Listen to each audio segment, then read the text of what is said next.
Sunday, Mother's Day, a danger game against the Eagles. Let's look into it. Here we go.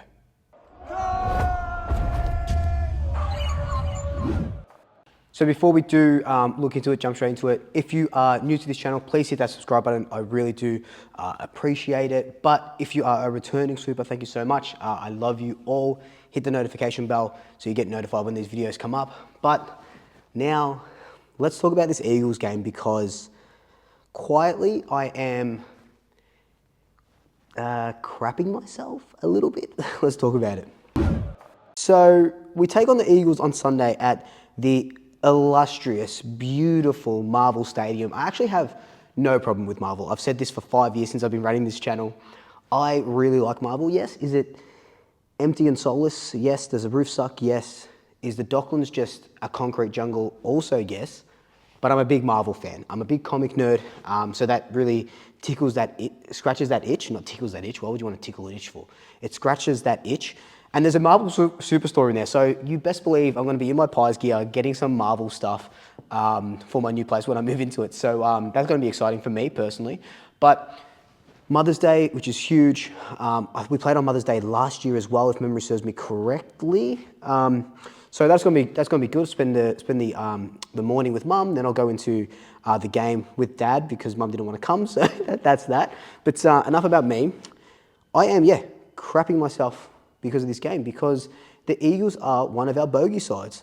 And we know what they did to us in 2022 when at Marvel again, I think it was about round 8 or something, they just outplayed us, they beat us. We were, from memory, really missing some set shots and stuff like that, so we were misfiring, but they still beat us, so they still are our bogey side. I know what we did to them last year, but this Eagles side is a little bit different. So as we know, the Eagles aren't flying, but they're playing good football. They've lost their last 2 games, but previous to that, they beat Richmond, and then they beat Fremantle as well. They just lost to Essendon last week by 6 points, and then they lose to the Suns. Now, that loss to Essendon, we drew with Essendon, and then the Eagles sort of come back, and they had a chance to win it. Cripps does that thing where he gives away the free kick when it would have been a goal, they would have gone up or whatever it may have been, but it wasn't meant to be. They lose that game by 6 points.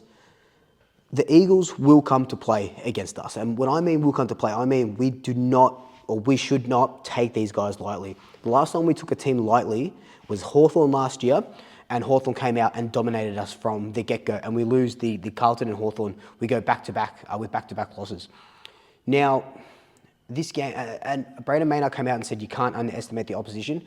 And I hope that's drilled into these guys. I don't want any of these guys thinking that, oh, Sunday is going to be an easy dub.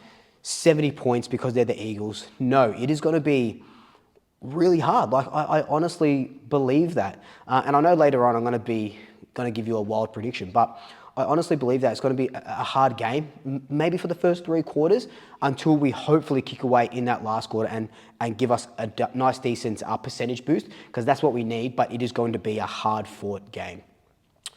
Now, the Eagles are without Elliot Yeo and Waterman, who are 2 of their best players at the moment. Oscar Allen, Flynn as well, their starting ruckman, isn't playing. So they've got a lot of outs. They've got 4 big outs. From last week to this week for Collingwood, no Beau McCreary, no Lockie Schultz, no Tom Mitchell, no Jordan DeGoey. They didn't play last week. Lockie Schultz, Beau McCreary, and no Brody Myercheck. So that's 3 big outs, especially Brody Myercheck. That's going to put a bit of a cog in the works. We talked about our 5 outs before in another video and who could potentially come in for them. But I think with those outs, it kind of evens the playing field. And I know we do have a better team, obviously, right? We're playing better football. We are better on paper. But how often do you see teams that aren't good giving us a run for our money?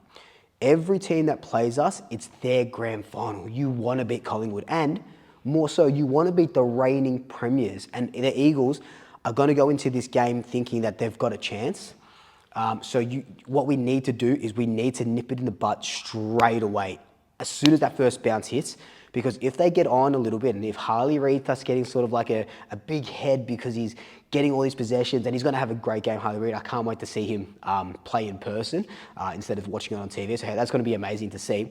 But if their midfielders start getting on it a little bit, they start getting on a roll, we have to be very, very wary because it could go either way.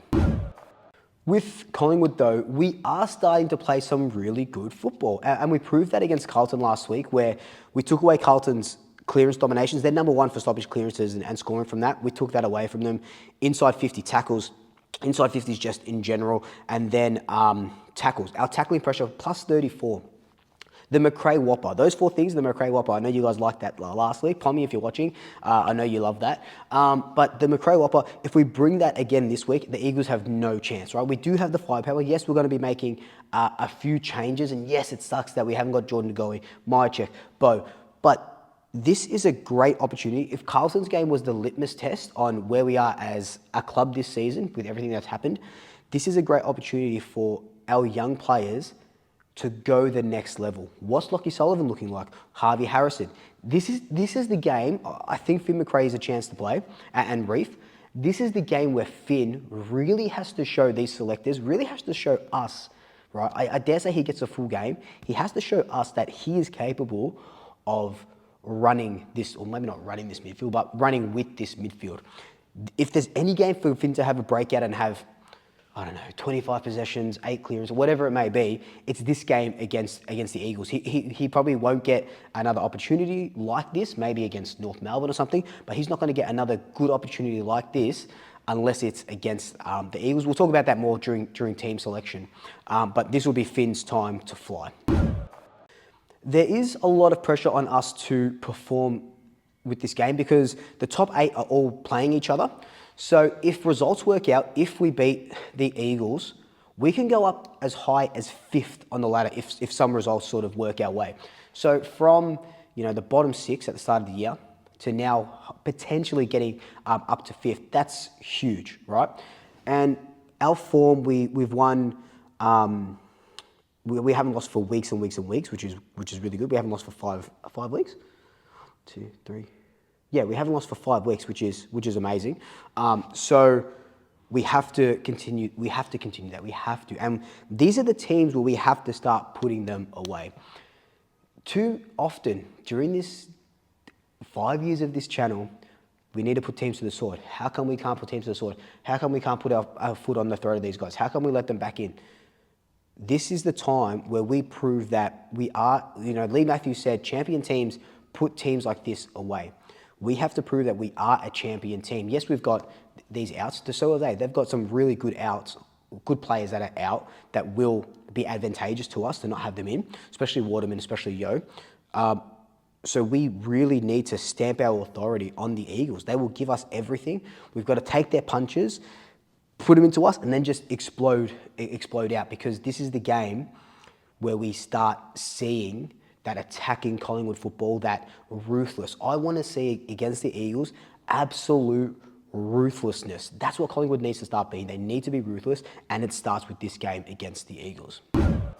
My big calls and predictions.